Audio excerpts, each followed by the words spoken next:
Hey everyone, welcome into another episode of the Hawk Zone Rundown podcast. I'm flying solo tonight, just me. Ryan unfortunately got caught up with a couple commitments and wasn't able to make it. But all that being said, we have a special guest, Corbin Smith of Emerald City Spectrum and Locked On Seahawks podcast and Seattle Seahawks beat reporter, has been gracious enough to give me some time. He's going to come on the show, talk to me about different things that have transpired, his overall thoughts on the Seahawks draft, this draft class. Can Sam Darnold continue his level of play that he had from last year? How does Seattle revive their running game? Get a couple things on the division from Corbin as well, along with, figuring out what are some of Corbin's favorite all-time Seahawk plays. So with that being said, guys, don't forget, subscribe to the channel below, like the video, share the content with fellow Seahawk fans that you know, guys. We're striving for getting to 2,000 subscribers. We're halfway there. We're at 1,500 right now, or just above that. So the more you guys help and get that, it helps get our content out there to everybody else, and we appreciate the community that we've been able to build here on Hawk Zone. So, guys, after this, Corbin Smith. So y'all can sit here and ask me all the questions y'all want to. Don't you ever talk about me. Let's go. It's go time, baby. I'm just about that action, boss. You ready to go get it. You just like to do it. That's what it is. Defense trying to do that. Pass is caught back in. Can't chase it. What a catch! Jackson Smith and Are you kidding me? Baldwin. Oh my goodness, he caught it. This is the Hawk Zone Rundown with your hosts, Ryan and Bryce. All right, everyone, welcome back. And I am lucky enough to be joined by Corbin Smith, Seahawks beat reporter, host of Locked On Seahawks, and also, I believe, owner and operator of Emerald City Spectrum, which is a great website that I can't stress enough to people. Go read the material there. They cover a lot of the Pacific Northwest sports teams. I believe there's some other teams you might be starting to cover soon, Corbin. I read it every day. I'm subscribed to it. I love it. So, Corbin, thank you again for coming on the show. And how you been? I'm great, and thanks, Bryce, for being a valued subscriber. I know that our entire team appreciates that, and we do have a Washington Cougars reporter that will be starting here this next week to kick off June. So we've got every college program. We've got every pro program for men's and women's. We're going to have women's hockey covered once we know more information about that. So we're really fired up about it. Yeah, it's awesome content. I go to it all the time for my Seahawks, my Husky stuff. And I know Dan Viens, who's a friend of ours, will love the fact that you've got the Cougars now coming on. He'll be super happy about that. So it's great, Corbin, that you're doing it. And I love the material that you guys put out. It's fantastic. So, but with that being said, Corbin, I got to ask you, I know OTA's phase 3 is going on right now. They've started this first week of it. Media can't be there yet, so I know you haven't had the chance. But when you do get the opportunity to go there, what are you going to be looking for out of this OTA period with Mike McDonald in year 2? It's always tough with these OTAs because of the non-contact aspect. They're not really playing football. There are some things that you can look at, though. And I would say the first thing that I'm going to be keeping a very close eye on, this offense, you have 3 brand new quarterbacks. I don't care that Drew Lock was here 2 years ago. Drew Lock has not played in Kubiak's offense. So this is still going to be relatively new for him. Jalen Milroe's a rookie. Obviously, he's getting used to all of this. And Sam Darnold, he was with Kubiak in San Francisco, but Kubiak was the pass game coordinator. He was not calling the plays. It was not fully his offense. So I just want to see how that connection with Sam Darnold, his new offensive line, the center in particular, the snaps. I want to see the timing because this is a much different offense than the one that Ryan Grubb ran, where Ryan Grubb's offense, and it frustrated me at times, especially the second half last year. And I think Mike McDonald was frustrated by this. It wasn't just not running the football when it was working. There also was the issue that there just wasn't a timing-based passing game as a big component. And I think that played to Geno Smith's strengths when they were able to run those timing-based pass patterns. This is going to be a purely timing-based offense. The Shanahan tree has always been that way. Even the ones that have delved off into the McVay and O'Connell system, there's a lot more, 13 or a lot more 11 personnel, less 2 tight ends, no fullback, stuff like that. There's still a lot of timing-based pass patterns. And it is going to be critical for Sam Darnold to be able to get on the same page with all of his new receivers, with this offense that he's going to have some familiarity with, and yet he hasn't ran Kubiak's system to this point. So that's something you can see in OTAs. You can see the timing, the way their connections are building with receivers and tight ends.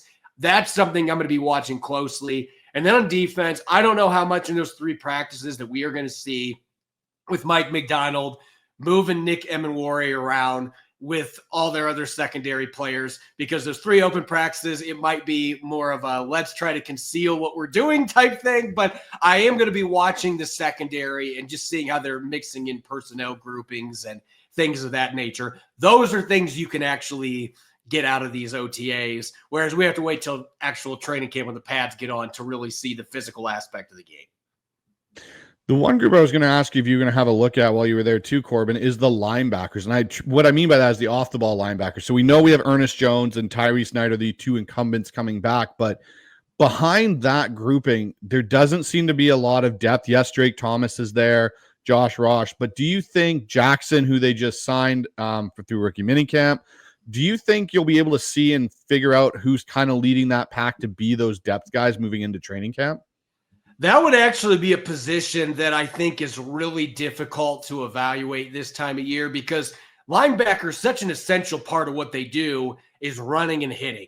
And you're not going to get seen now. And I will say this, Jackson Woodard, who they signed out of UNLV, I thought Jackson Woodard, if you were going to give an MVP to rookie minicamp, it would have been Jackson Woodard. And then literally right afterwards, Seattle cut him, which that really still shocks me. But De'Aaron Jackson, who they signed, he was a tryout guy out of Kentucky. He was really good when he was healthy at Kentucky. The problem is he had a lot of injuries there. So he is a guy to keep an eye on.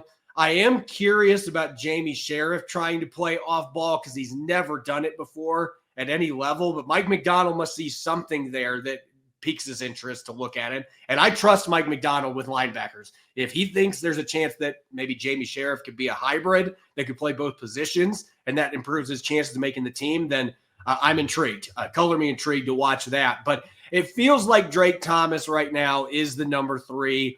And then I'd say Patrick O'Connell is probably number 4. Ross would just strictly be a special teams guy.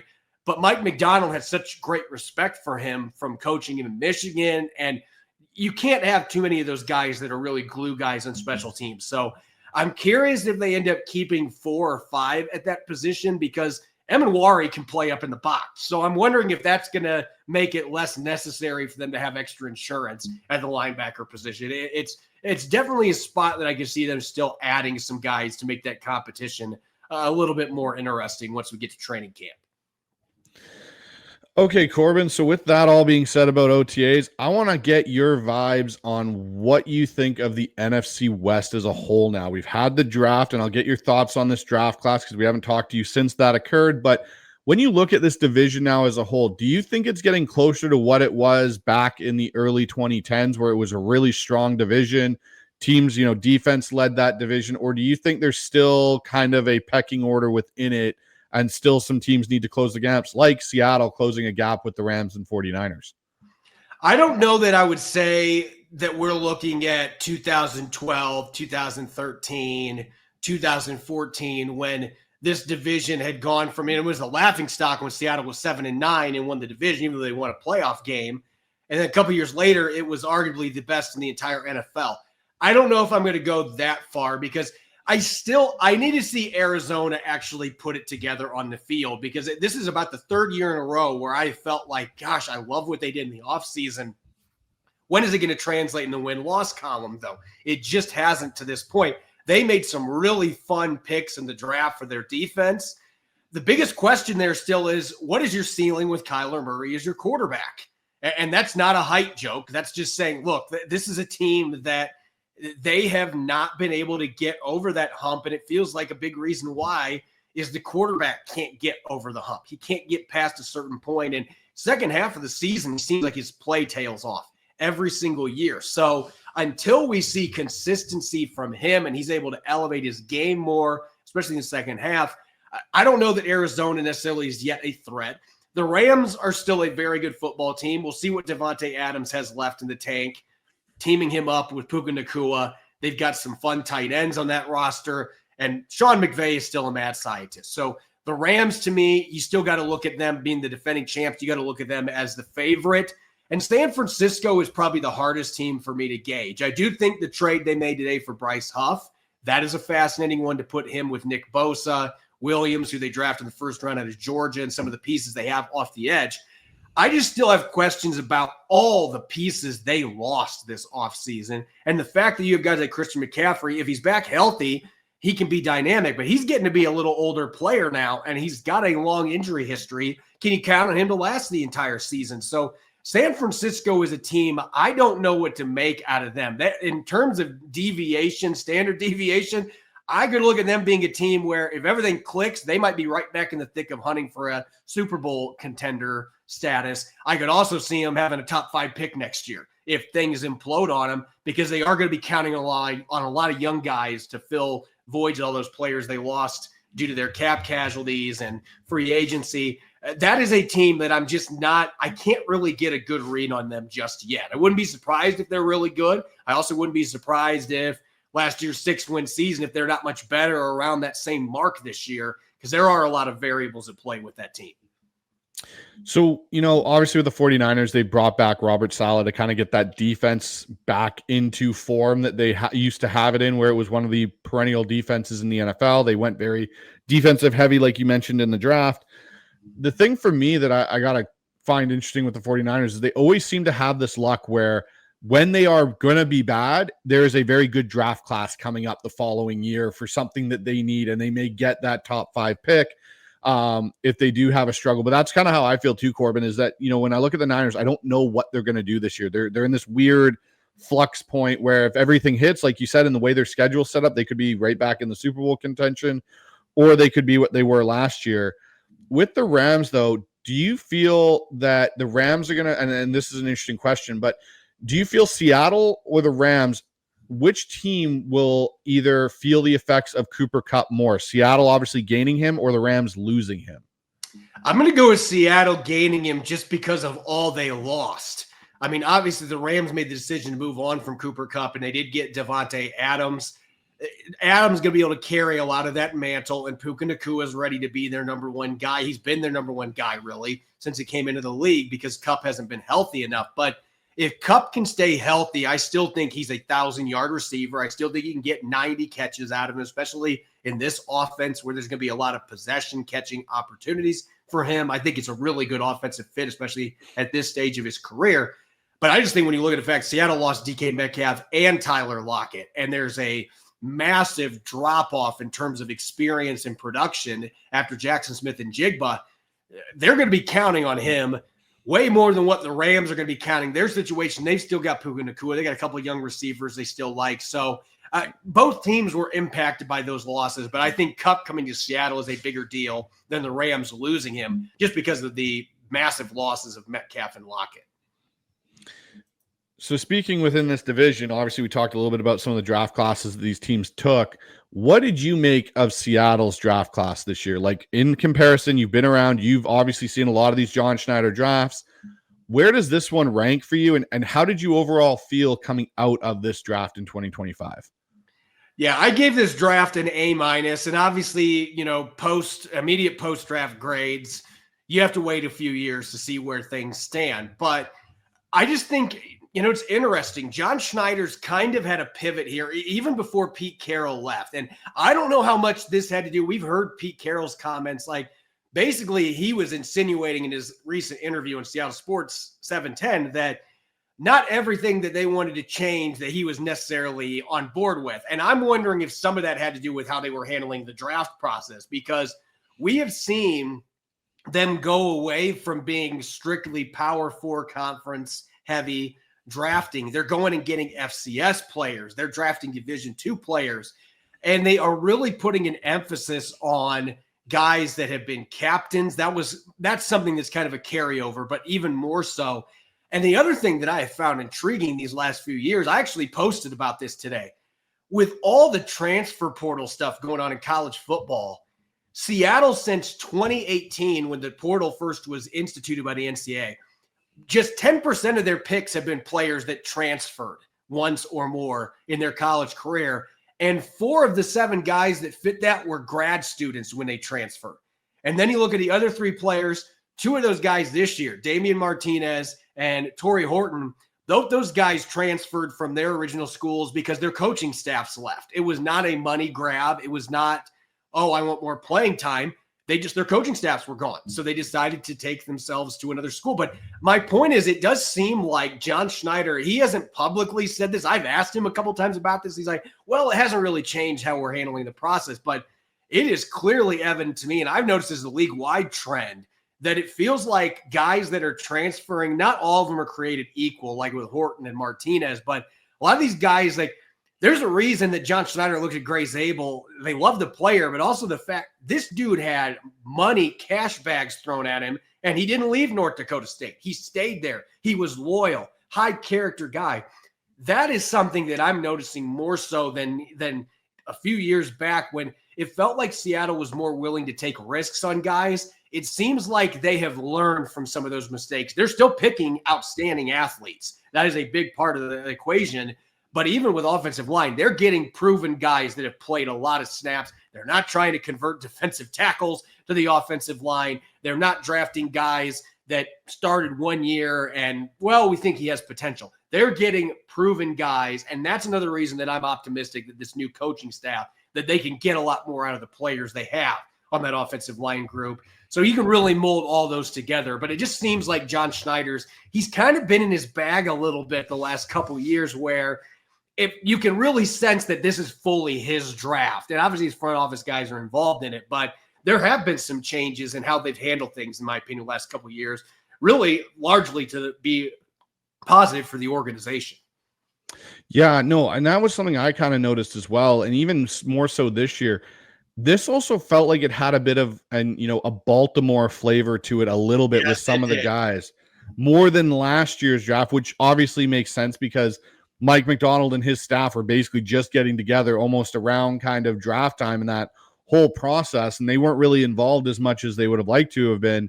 You can tell this year there was much more of a John Schneider point to it, exactly, and Mike McDonald flavor to it with the way that they pick guys even on offense. Like, just some of the guys have certain characteristics that scream Baltimore Ravens to me, and even Michigan to an extent, like just that tough, reliable. And that was something that they reiterated throughout the entire offseason through the coaching staff. Kubiak said it. John Schneider said it. Mike McDonald is wanting to have tough, smart, reliable football players. And I think that's a big thing that they've kind of really pushed that needle towards in their draft process. So who was your favorite pick in the entire class? And obviously I know Gray Zabel's a lot of people's favorite because they finally took an offensive lineman in the first round. But who was your kind of pick that you were really excited about? I love the Gray Zabel pick, but look, I had Seattle drafting Nick Emenwari in the first round in a couple of my mock drafts. I do like 4 or 5 of them every draft cycle. I think I picked him in 2 of them. He was the only guy I picked in multiples. And when he was still there at 34, 35, I remember being in the media draft room and I was looking at a couple of the other guys and I'm like, this has got to be the spot. I mean, John Schneider was getting – I felt after the first round with some of his comments, I'm sure you saw the press conference, some of his comments, like he was getting a really itchy trigger finger. Like you could sense it. And my understanding is that the last 6 or 7 picks in the first round, they were starting to do some inquiring because they wanted to go get him. That's how much they loved this kid. And I'm a huge fan. I know that there are some people that really understand the game, that I respect their knowledge, that don't agree with me on this. And that's what makes draft analysis fun. When I turn on the tape, I don't see a guy that's shying away from contact. I've seen some people point out a couple plays, and I'm like, okay, so watch this entire game where he mashed dudes for the. I think he is not Cam Chancellor quite to the effect where he's going to blow up linemen and knock them on their duff. Like that was a once in a lifetime player in that sense. But Nick Emenwari is a physical player. He likes to play in the box. He can play in the slot. I don't think he can play that center fielder role, at least at this point. He has the athleticism to do it, but he's going to have to grow into that. But 2 deep safeties, shells, you can put him in that. And his ball skills are through the roof. 2 pick sixes last year. I actually had him ranked as my number 10 player on my big board. So Seattle getting him at 35 to me was a fantastic value. And listen, I look at Seattle as when I'm putting my big board together, that's how I rank things. Mike McDonald, he had to be drooling in there the entire first round. Just like, are we going to get a chance to get this guy? I know we need offensive line help, but I really want this guy. And I'm just very fascinated to see what he does with him.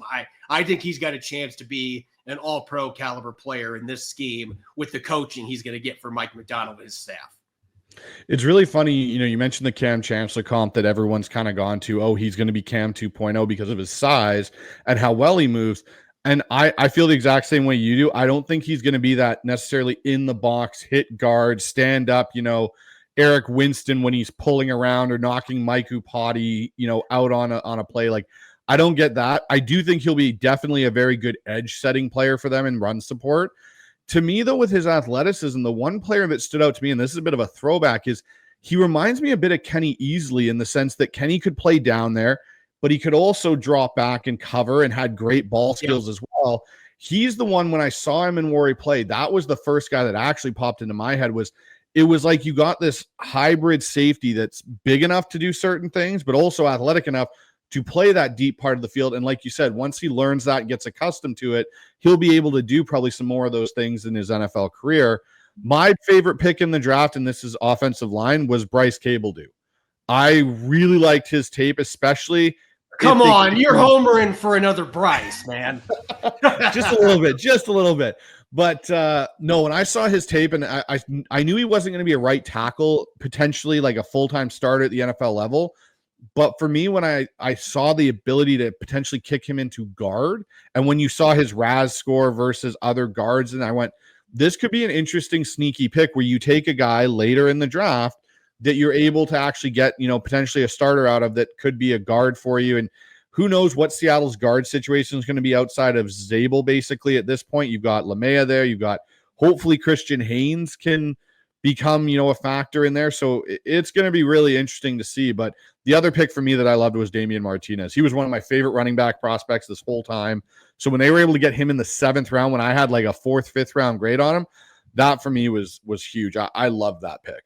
Yeah, I had a 4th round grade on him too, but I'm not surprised he fell to the 7th because this was I work with Rob Rang. He does the Locked On Seahawks podcast with me along with all the other stuff he does. I mean, he's got more side gigs in football than, Circus Clown does, but he would laugh at that comment, but he is so heavily invested in football and evaluating players. And he told me this was the deepest running back class he had ever seen. It easily was in my time, 10 plus years that I've been covering professional football. And running back is a position that, it was my position when I played. I coached that position.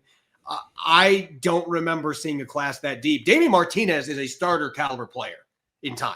And I think he's that Raven-esque type running back. He is that I'm going to mash you. The thing is, Bryce, I've stood next to the guy. He doesn't strike you as like a physically imposing guy. Like Chris Carson, when you stood next to Chris Carson or next to Marshawn Lynch, you're like, yeah, that guy, he's a physical imposer.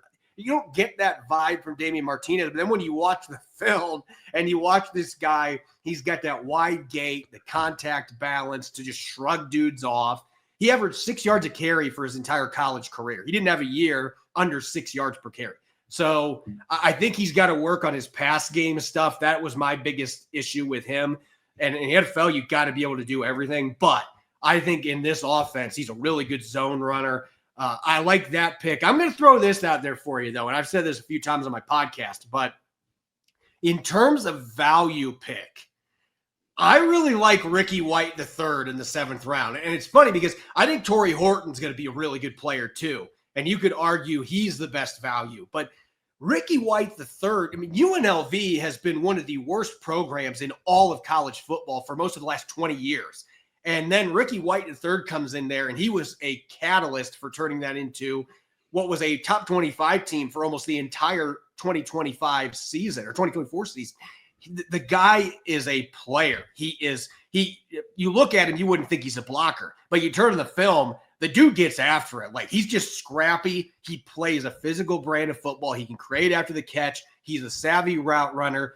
2-time 1,000-yard receiver at UNLV. And let's be honest, he didn't have a great quarterback there, but he still put up phenomenal numbers, came through late in the clutch, had some big games against Boise State in his career. So I like both receivers.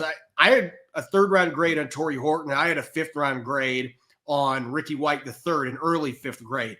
And I think both these guys have a chance to not only make the roster, but catch passes this year and contribute on special teams. I forgot to even mention the 4 blocked punts last year that Ricky White, the third end. That's what I'm saying. The dude is a football player. Pete Carroll would have loved him, and obviously Mike McDonald loves guys like that. He's just doesn't say much, not much of a trash talker, but he lets his physicality and just his love of the game speak for itself on the field. And so I'm a big fan. I love I love both the receiver picks, and I agree with you completely. Like, I had an early 5th, late 4th round grade on Ricky White. I just loved everything about him. I was like, if he's somehow there, and when I saw he was there in the 7th round, I'm like, if Seattle wants to improve their room that they've lost a lot of talent in, Horton and a Ricky White combination to be behind JSN and Cooper Kupp and MVS is really nice. And it'll be interesting to see how Seattle breaks down receivers this year on their 53-man roster, because I really think Ricky White is going to really push Jake Bobo for potentially that last receiver spot. And with his special teams ability, whether it, returning kicks, even the ability to play that gunner role and do those things, I think that might give Ricky White the edge, because I think he is a better receiver prospect than Jake Bobo is right now even. And I get Bobo's a fan favorite. Everyone loves him. But if you're looking at maybe keeping less on that receiver side because you might keep more tight ends, I think Ricky White might nudge out Jake Bobo on that at the end of the training camp sessions. That is going to be one of the most fascinating competitions on the entire roster, because you know who your 1 and 2 are. JSN and Kupp are going to be your 1 and 2. But we talked about 53-man roster projections. Like, if I'm Marquez Valdez-Scantling, I got to show up and plug with my A game, because if Torrey Horton comes in and plays like I think he can, Torrey Horton to me is already a better all-around receiver coming into the league than what Valdez-Scantling is. He's not a one-trick pony. He can create after the catch. He can throw touchdowns if you want to run trick plays. Colorado learned that. I mean, Torrey Horton's a really good football player that I think without his injury is gone on day 2. I look at Marquez Valdez-Scantling, and I'm wondering at this stage of his career, is he going to be able to do anything on special teams that's going to stand out? If Torrey Horton's the better receiver, then I know you signed him in free agency, but you have cap space, you can move on. And not all that was guaranteed anyway. So Valdez-Scantling and Bobo, to me, those are the two guys, the veterans. And Derek Young, we can still throw him in there, because that is a guy that has athletic tools, and maybe it clicks for him this year. But right now, I don't see him being right in the mix there at that spot. But I am really fascinated to see those couple rookies, and I'll throw a wild card in there for you. Tyrone Broden is a really good special teams player, and Seattle is always looking for that at the bottom of the depth chart. I'm not saying he's going to make the team, but that might be an undrafted guy that we're not talking about that maybe we should be a little bit, because he's fast, he's big, and he has experience playing on special teams. So that's just a name to throw out there. But Cody White could be thrown in there too. I mean, that is going to be a really fun competition for 2 maybe spots, depending how many receivers they end up keeping. So it's actually a really good segue into our next topic here for you, Corbin, and that's the guy that's going to have to be getting the ball to this receiving core, Sam Darnold. And obviously lately he's not been talked as much about since Jalen Milroe has been drafted, and everybody, as you said before the show when we were talking, loves their new shiny toy. But Sam Darnold's still a new shiny toy in Seattle, as they signed him in free agency this year, and he's still relatively young. He's only 28. Do you think Sam Darnold will be able to play at a similar level as last year in Minnesota? And I believe there will be a bit of a regression. Like, I don't think he's going to be throwing for 4,300 yards and 35 touchdowns again. But do you think we will see a massive decline from the QB play that we had seen from the last 3 years from Geno? Or do you think it'll be on par with that, maybe even a little bit better in some spots? And how do you think, this is going to play out for him through preseason and, the whole kind of next couple of years for Sam? Do you think he's here longer than 1 year, or do you think he potentially is going to be a longer-term solution in Seattle?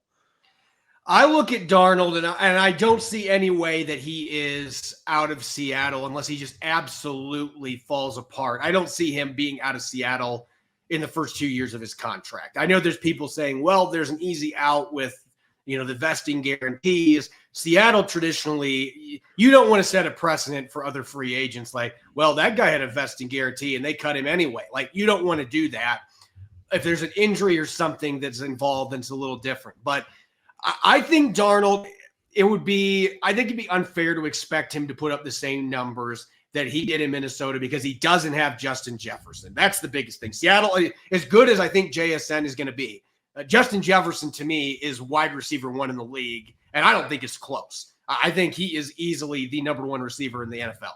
And so that not having him and Seattle's offensive line and the run game, those are going to be the two things that really determine this, because if they don't run the football better or significantly better than what they did the last couple of years, and you're putting everything on Sam Darnold's shoulders, the Vikings excelled at not doing that last year. They got him in a lot of positions where he could excel on play action. Their run game wasn't great, but it was good enough that they could have that balanced offense, and he obviously could chuck it up to Justin Jefferson. They had a couple other good receivers. They had good tight ends for him to throw to. The Seahawks have to be able to help him with the pressure aspect, and having a run game is going to allow you to do that. You can get your play action working off of it, and then you don't have the issues where Sam Darnold has the frustrations and seeing ghosts and things like that in the pocket that he had earlier in his career. So I think I'm not expecting him to become a pumpkin. I don't think he's going to come in and suddenly be the guy that he was in Carolina and in New York. I think Seattle's got too much talent around him and too many good coaches for that. But I would say that probably, max for me would be Geno Smith's best season a couple years ago. That is probably what I'd be looking at for best case scenario. If Seattle can get those kind of numbers with the defense I think they're going to have, and I do think their run game is going to be significantly improved. If they have those kind of numbers, Seattle's a 12-win team, in my opinion. Yeah, no, I'm of the same thought as you, Corbin. I truly believe that Sam's not going to fall on his face. I think he's grown enough and learned enough in the Carolina. Even he did, in that 6 games he played. I think he went 4-2 in there. You could start to see some growth. He goes and sits for a year, which when you're talking about a guy that was a top 10 pick, to have enough self-awareness to go and sit in San Francisco and be like, yeah, I'm going to go be a backup to a 7th round guy, but learn and come out of that and then have the season he did. It shows you the type of work ethic I think this guy has, and just the type of person he is. I don't see that. I see exactly what you see. I see potentially the same level of quarterback play we have seen, but I still think there's room for growth in Sam Darnold's game where we could see better play in year 2 of this offense with Clint Kubiak and that, and him getting more familiar in Seattle, getting the run game and offensive line going, and, having the weapons. If, guys start stepping up like a Torrey Horton and we start seeing growth in other areas, I think there's a chance Sam Darnold plays out his entire contract in Seattle, and they may even look potentially, depending on how Jalen Milroe is progressing, giving him an extension even if he plays well enough. So I think it'll be really interesting to see, but I don't see a faceplant either and turning into a pumpkin, as you put it so well, this season for Sam Darnold. So speaking of the running game, though, Corbin, and I know it's something that's near and dear to your heart, how does Seattle go about reviving this running game and getting back to something that they were so good at for a good portion of the part of 15 years of John Schneider's GMing here in Seattle? Well, the first thing I'm going to say, the first word that comes to mind with me, it isn't anything that has to do with physicality or athleticism or the physical tools that guys have in the field. The word I'm going to throw to you is commitment. Good running football teams are committed to running the football. Now, that does not mean that they go out and run 60% of the time every single game. Like, it's not 1955. However, you can't do, I'll just throw a couple games in. I reported on this the day that Ryan Grubb was fired because I had been hearing these things. Look, as a reporter, I compile stuff. I keep notes. And I had been hearing for weeks the frustration within the coach's office about giving up on the run game and not staying committed to it. I just give you the one example, the Green Bay game. Zach Charbonnet, you have your backup and he can't complete a pass to save his life. Zach Charbonnet rips off a 27-yard touchdown or 24-yard or something like that. And they didn't run the ball the entire rest of the game. Like, the defense got a 3-and-out and there was 10 minutes to go in the game. You still could run the football. And those were the frustrations. I just feel like even late in Pete Carroll's time, he was always saying, we got to get the run game going, but it didn't reflect on what we saw in the field. There wasn't the commitment. And Mike McDonald this year and Clint Kubiak, where he's from, Clint Kubiak is not going to be saying, you know what, we had a touchdown run, but we're not going to run the next 10 minutes. That is not going to happen. So to me, that's the first thing. You got to, as a football team, you got to be committed to running the football. It's got to be a way of life. And then once you have that mindset, everything else falls into place. Because I think they have the personnel for this scheme to be able to run block. I love Gray Zabel as a move blocker. This is a great system for him. And he plays with some nastiness too. I think Christian Haynes has a really good chance to rebound. Whatever reason last year just didn't work out. I thought he played okay when he had his opportunities. He had some penalties, but I wish he would have gotten more chances last year. But for whatever reason, it just didn't happen. He is my pick to win the right guard job. And I actually think Oluwatimi, he's a better athlete than we've advertised. His agility testing was actually pretty darn good coming out of Michigan. I think he played well second half and was a catalyst for that run game, awakening some in the second half. Those three guys, and then really, look, this is going to be my other big factor, Abe Lucas. And I made this call on Locked On Seahawks yesterday. I think Abraham Lucas, if he can stay healthy, I think he could be an all-pro this year. I'm not exaggerating. I think he could be an all-pro. And if you look at it, the one game he missed as a rookie, Seattle lost. Second year, they had a losing record in the 11 games that he didn't play in. Last year, they had a losing record in the games he didn't play in. When he plays, they are a different football team. They are a much better running football team. Just ask the Arizona Cardinals in that game in Glendale. And Abe Lucas was just throwing dudes to the ground. They are a different team when Abe Lucas is out there playing the way he's capable of. And look, I've seen him in person. I don't need to see the Instagram. That dude looks like he was chiseled by the Greek gods. He is in phenomenal shape, and he's every bit 325 pounds. So, look, I'm not going to get, we got to see him play healthy and stay healthy, but I'm really excited about him. I love the personnel groupings. I love the coaching staff experience this year with a guy in John Benton who historically has done great things year one with new teams. Jets maybe being the one exception, but it's the Jets. Good luck to anybody that coaches it. But John Benton's been great pretty much everywhere he's gone at taking young players and quickly developing them, having them make jumps. Cesar Ruiz last year had easily the best year of his career in New Orleans. I think John Benton is the equalizer here with Rick Dennison as his senior assistant. I think all the pieces are in place. But again, none of this matters if you're not committed to the run game. I don't see Clint Kubiak doing that. He is going to, whether it's a failure or not, he is going to stick with that run game, and he's going to be committed to it. And the Seahawks under Mike McDonald are going to be committed to it. That is why Ryan Grubb is not the play caller anymore.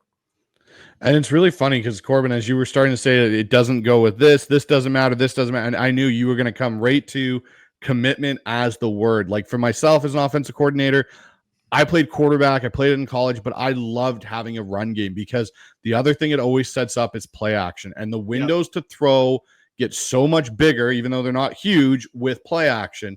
But the thing for me that stands out too, and the one thing with Ryan Grubb last year is the Seahawks run game didn't even have an identity to me. It was like they didn't know if they were going to be a zone based, that's what our strength will be, and we'll sprinkle in some gap, or we're going to be gap power and we'll sprinkle in a bit of zone. It just didn't seem like they could figure out what they were going to be. And there was no identity. I mean, the Cardinals game. Yes.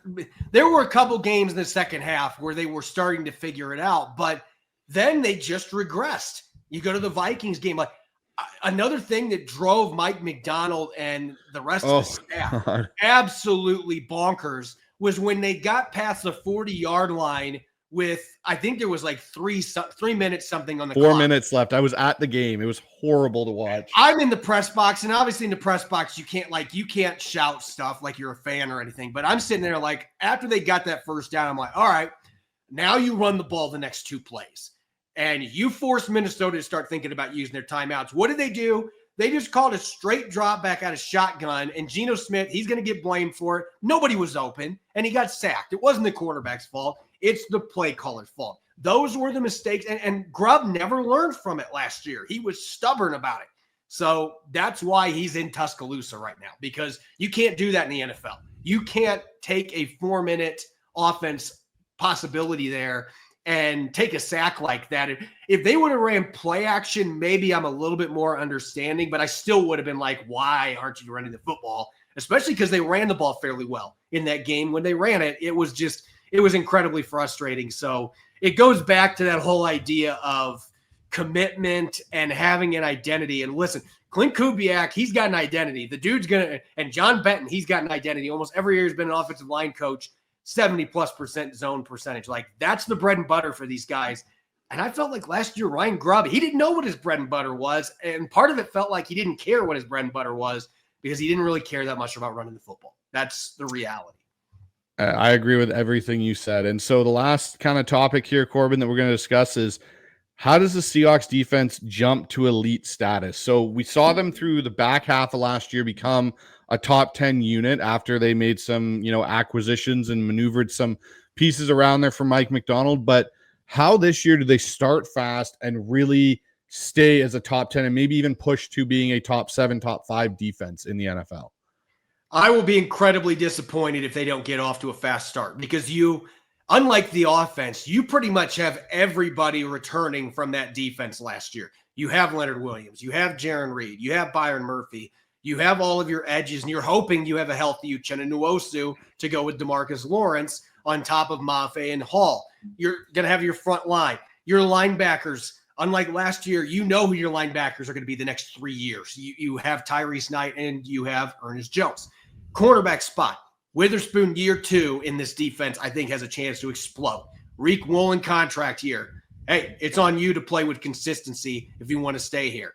And then the safety position, Julian Love is a fantastic player, an all-pro caliber safety. I think Kobe Bryant's a really good player, and I think Nick Emenwari is going to be an impact player right away. They're going to play a lot of 3 safety sets, and Emenwari is going to make it tough for Mike McDonald to get him off the field with his athleticism and everything that he does. So, look, I just rattled off all the names there, and you've got the same defense. These guys are getting – they should know the defense inside and out. They should be able to hit the ground running. Knock on wood, as long as they stay healthy, I think that this defense should be a top 10, if not a top 5. In fact, I'm going to say this right now. If they don't finish in the top 5 or 6 in scoring defense this year, unless there were just a litany of injuries – that is a disappointment because this team is stacked at all 3 levels, and that's Mike McDonald's expertise. This team was way too good second half last year. I think the confidence is going to be there. I think this is an elite defense, and I think they're going to show it this year. I can't argue with anything. I think you're right, Corbin, because honestly, like when I looked at the way they finished last year, and yeah, there were still some hiccups, but like you said, everybody is coming back. Continuity-wise, you haven't lost anybody of significance on this defense. Like Trey Brown, I would say, is probably the only guy that when we started, going through the season was the guy that was on the starting group in the top 3 corners that's now no Josh longer Jobs here. took his job, so yeah, Josh Jobs took his job. And, you even look at, I would say the cornerback battle in camp will be interesting to see if Josh Jobe holds on to being number 3. But overall, like you look at the safeties, Kobe Bryant now will get to be there starting day one, obviously even through OTAs, and his chemistry with Julian Love really showed up last year. And it's a contract year. You talked about Reek. It's a contract year for Kobe Bryant as well. Like Byron Murphy's in year 2. Like it should be easier for him a little bit, you'd think. There's a lot of, optimism there, especially if Chenna's healthy in this whole group. Do you think, though, and I'll ask you this, do you think they add another edge to this group? And I'm not saying it's Trey Hendrickson because I know everybody's talking about Seattle trading for Trey Hendrickson. But do you think there's a potential where Seattle may look to try and add a more impactful player than they did last year when they traded for Gibson, but someone that can actually come in and potentially, make an impact? My prediction is Jadeveon Clowney comes back to Seattle for a second stint. I think that's what ends up happening. Now, I would not be shocked if John Schneider's calling the Cincinnati Bengals about Trey Hendrickson because Mike McDonald hasn't coached him, but he's coached against him, and he knows what he can do. And Mike McDonald's so good at taking what a player does well and maximizing that in his scheme and doing what he's got to do to adapt his scheme to allow that to happen. So if you have any questions about his run defense, I'm not as down on Trey Hendrickson's run defense as a lot of people are. I think he's fine. I think Mike McDonald would be able to take that. And the guy's just been a sack machine and a pressure machine. He isn't just getting sacks. I mean, he gets after the quarterback as much as anybody in the NFL. So I'm making the argument right now, John Schneider, pick up that phone. But I think in reality, when you don't have to give up a draft pick, Clowney is not the same player that Hendrickson is. He's not in his prime anymore. But Clowney had his best year in his career, in my opinion, 2 years ago, just 2 years ago, with Mike McDonald in Baltimore. And I just look at the fact that Nwosu's had so many injuries. Lawrence is 33, and he's coming off a significant injury. You've got Boye Mafe heading towards free agency. Like, I'm bringing Jadeveon Clowney in, and I'm getting him in the mix. I'm getting him plenty of reps because I think his length, his run defense, and Mike McDonald knows how to maximize his pass rushing ability too. So that's my prediction right now. I think Jadeveon Clowney is going to be coming back for a second stint in Seattle. I like it. I'd be completely fine with them bringing in Jadeveon Clowney.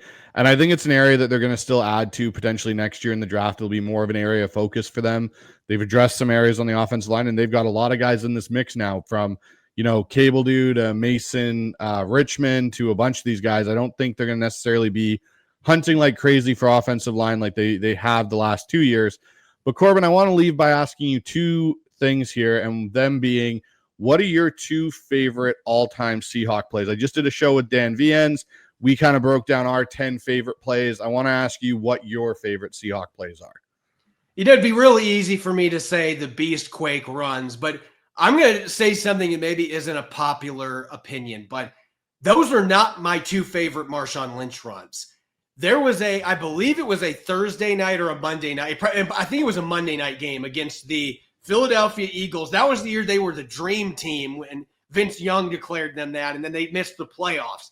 They came out to then named Quest Field, and Lynch had a touchdown run inside the red zone where the announcers were like, and he's dropped for 1 yard gain or whatever. And then he just shoots out of a pile. Like he had like two guys on top of him, and he was just carrying them.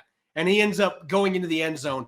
That is my all-time favorite Marshawn Lynch run. So I'm going to put that as my favorite play. And then my other one, this is going to show how much of a football nerd I am. I'm going to mention a preseason play. And it was late in the Mike Holmgren era, Seahawks and Houston Texans.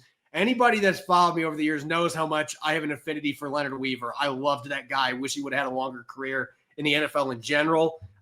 Career-ending knee injury, unfortunately, with Philadelphia. He was an all-pro player in Philly, but he made a stiff arm, and this is what gave him the name Weaver the Meat Cleaver.